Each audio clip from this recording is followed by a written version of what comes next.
Ok, donc on peut commencer le tour du jardin Bazinet avec le côté droit, le jardin que j'ai préparé en 2009. Juste ici, on a de la prunelle que j'ai ramassée chez un voisin sur Notre-Dame. La lumière n'est pas excellente, on est comme en crépuscule un peu. Donc c'est des fleurs mauves de la famille des lamiacées, surtout utilisées pour traiter les affections ORL. Très intéressante aussi pour les enfants parce qu'elle est très douce. Juste à côté, on a mon énorme achillée millefeuille. Elle est tout à fait charmante. Que j'ai également ramassée à la même place que la prunelle. C'est une astéracée utilisée pour les affections féminines et aussi pour arrêter le sang qui coule. On voit ici qu'elle est en train de se préparer des belles ombelles. Et qu'elle a plein de pucerons aussi. Il va falloir que j'arrange ça. Et ici, on a une petite agrippon, par chance que Angel n'a pas pissé dessus. Plantée cette année, en 2010. Juste à côté, on a du thym. Une autre agrippone qui devrait devenir, peut-être pas cette année, mais elle va devenir facilement 1,30 m, 1,50 m. Un autre petit thym. Le but du thym, c'est qu'il couvre le sol ultimement, puis que ça sent bon, là.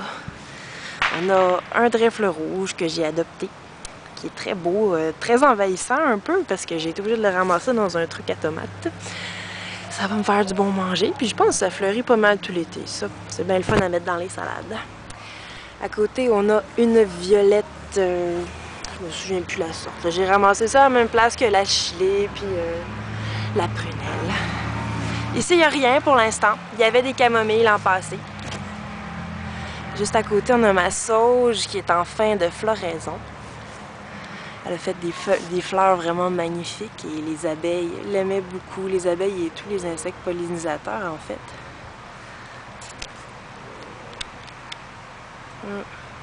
Dommage que la lumière ne sorte pas si bien ici. Ouais. Donc, à côté de ça, on a mes belles guimauves, mes belles glu-glu, qui sont tellement douces, toutes douces partout. Je vais vous montrer de proche, même de proche, vous voyez le duvet partout sur la tige, est vraiment incroyablement douce, toutes partout. Toutes les parties de la guimauve sont bonnes à manger. Idéalement, on recueille les racines de 3 ou 4 ans. Dans mon cas, 4 ans parce que je les ai plantées à partir des graines. Et j'en ai 3, probablement même un 4e qui est embryonnaire, juste caché ici à côté. Là, à côté de mon alchimie. L'alchimie aussi, c'est une plante qui sert à régulariser les cycles féminins et aussi à fortifier le bassin pelvien. Le plancher pelvien, pardon. On va aller de l'autre côté, dans le jardin creusé en 2010, avec la grande star, Simba. Oui, mais bon, en tout cas, je l'ai préparé. On a ici une espèce de cercle que j'ai arrangé en rayonnage. On voit ici, la première sur le bord, ça c'est des monardes, Monarda didyma. J'aimerais bien qu'elles fleurissent cet été, ça fait vraiment des superbes fleurs fuchsia qui sont extrêmement bonnes, un petit peu mentholées, citronnées si vous voulez.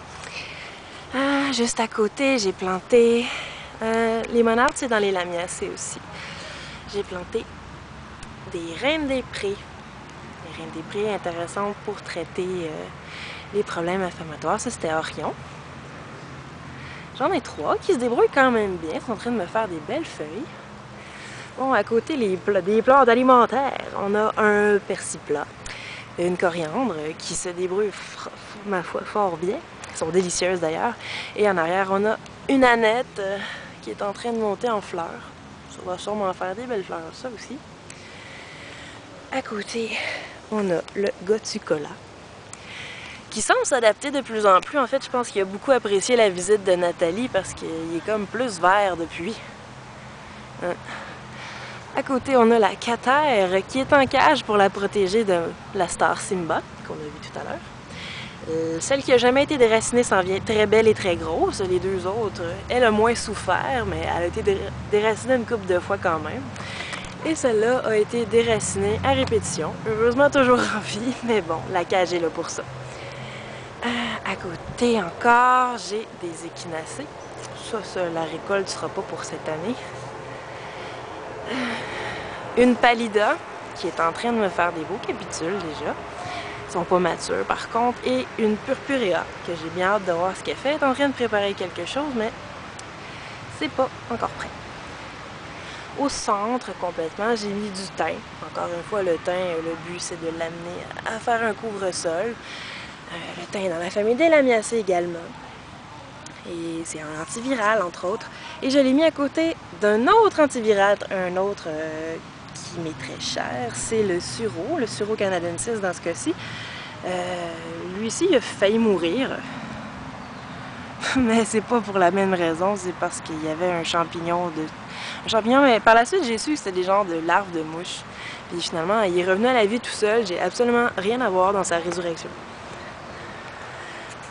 Si on part le long de la clôture, on a des verveines bleues qui sont absolument magnifiques. Ils ont commencé à fleurir, sont vraiment super cute. Je les adore, c'est mes grandes amies. Donc, 3 verveines bleues. On continue le long de la clôture. Une violette, Viola canadensis, avec ses belles petites fleurs blanches. Dans la famille des violacées.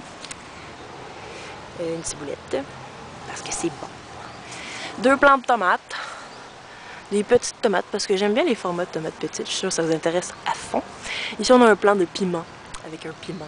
Oui. J'ai hâte de voir les piments mûrs. Ici, on a des pensées. Le but final va être de couvrir le sol aussi et de les manger parce que c'est bon et que c'est joli. Vous ne trouvez pas qu'elle rigole comme ça? Moi, je trouve que oui. Ici, on a des tournesols plantés par et à la demande de ma belle-mère Joanne. J'espère bien qu'ils vont se rendre à maturité. En attendant, je ne sais pas trop ce qu'ils mangent, les feuilles de tout ce qui est dans le jardin. Il va falloir que je fasse quelque chose pour ça. Mais ils ont l'air de trouver ça bien bon. Et à la fin, ici, on a encore des plantes alimentaires. J'avais fait des expériences avec mon basilic, planté à différents endroits. Vous voyez que celui-là n'a pas vraiment été épargné. Donc, je l'ai amené en compagnie de celui-là, qui est top shape. Donc, les deux, finalement, je les ai ramenés ici. Ça avait l'air d'être ici la meilleure place. Et celui-là ici, c'est de l'estragon. J'ai jamais essayé de manger ça. Ça va être une première. Ensuite de ça, et pour finir, des plants que j'ai mis en pot. Le premier pour le rentrer facilement l'hiver, romarin, parce que ça ne survit pas l'hiver.